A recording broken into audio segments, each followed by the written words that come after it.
Hi everyone, welcome to week 3. We're moving right along and getting into the good and meaty part of the course, and we're just chugging right along. So here we go, week 3, that the topic, whose topic is, on the form, biological influences in early development. So this week you will have a couple of readings. The first one is in the Hooper and Umansky textbook, Chapter 2.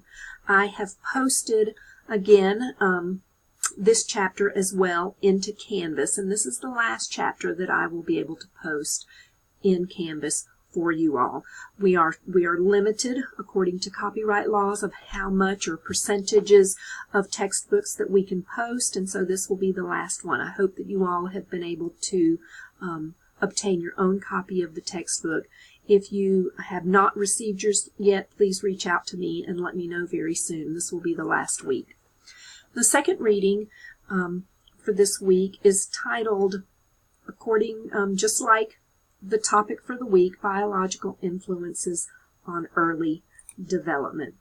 This is a document that was sort of passed to me when I took this course over back in 2016, and it is by Mr. Jim Harrington, or Dr. Jim Harrington, medical doctor at Greenwood Pediatrics.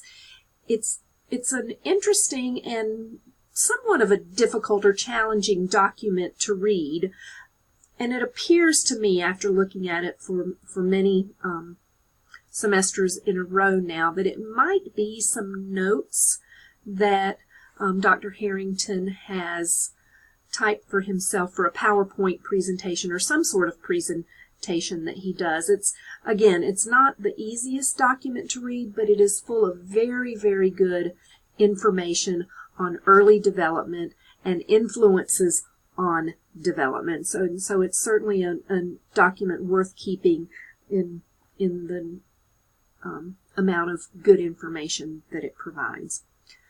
As well, in the Hooper and Umansky chapter that you're going to read, there are going to be, it's going to outline some principles of development and how we see typical development across children with and without disabilities happening. And then it is also going to outline for us, the chapter is going to outline typical development across all domains from birth through the early childhood spectrum through age 8. A couple of the charts go through age 5, and they address all of the different domains: motor, cognitive, communication, social, emotional, and adaptive development. And so you will get a first glimpse of what developmental milestones we would expect to see in typically developing children in the different domains. This is an important foundation to be laid so that when we look at atypical development, we know what the standard is for typically developing children based on a chronological age, and so we can make comparisons between typical and atypical development. Let me go back to the other screen. Another thing that you will find in Chapter 2 that will be very helpful is that there are some different things and causes of factors that influence development within the chapter. This will be very helpful if you're beginning to think about your research paper topic. And so you'll want to keep that in mind if you're beginning to think about that topic. The research paper topic is due next week. Some of you have already started communicating with me via email about a topic, and I want to go to the Canvas, and I'm going to go into Student View so that you can take a look. So from the home screen, if you will click here on the left-hand side in the course navigation menu on the assignments link, and then you scroll down to research paper topic.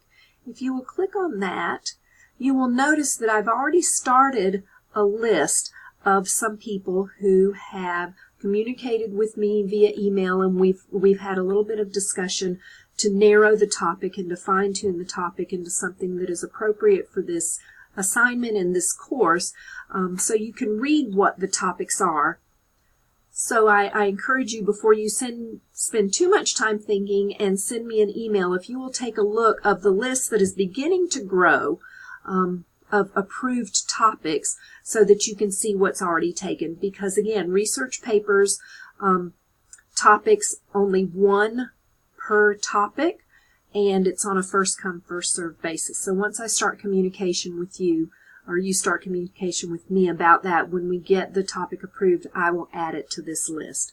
You can narrow or broaden the topic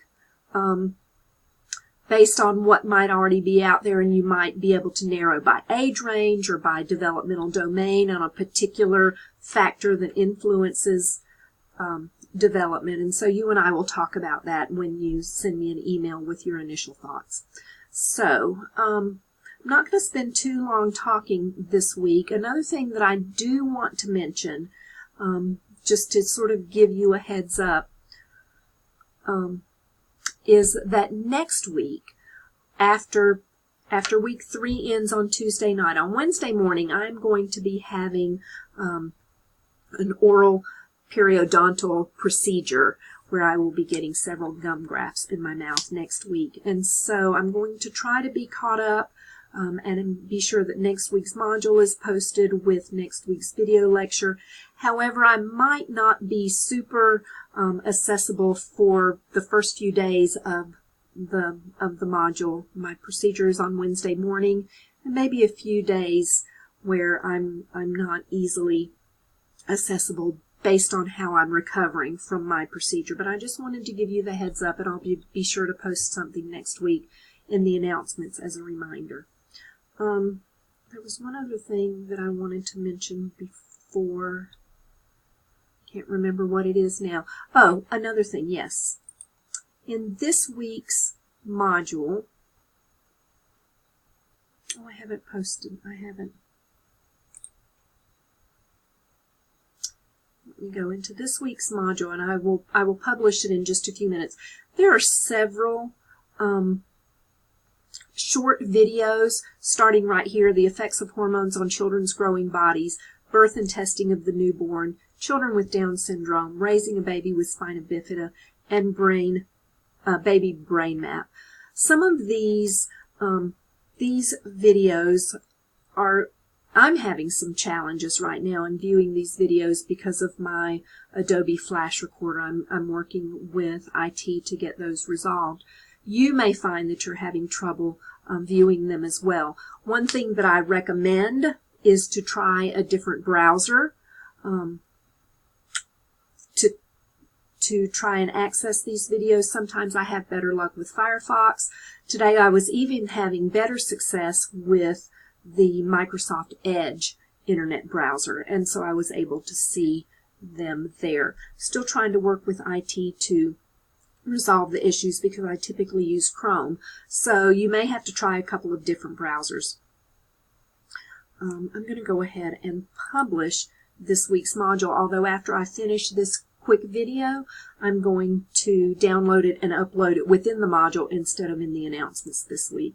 So I'm going to go back to the home screen, go back into Student View, and back into modules. You should now see that next week's module is posted. Again, after I conclude this video, I will add it, and I will add it at the very beginning. One thing that you will also notice is that this week I am not going to publish the discussion board. This week you will only have a quiz, and I'm trying to break up the semester. You'll do a couple of, we have more discussions than quizzes, so you'll do a couple of discussions, then you'll have a week where you only have a quiz and no discussion, and then we'll go back to discussions. So it'll sort of be that way throughout the semester. So this week's a little bit less time consuming in going back to Canvas. You will still have some readings and a quiz to do, but start thinking ahead to your research paper topic. Reach out to me. It would be nice if we could get some more of those topics approved this week, since I might be a little bit out of pocket for a few days when next week's module begins. So I hope that you all have a good week. I really enjoy learning about and reading about the principles of development. I hope that you will too. And please let me know if you have any questions. I hope you have a great week.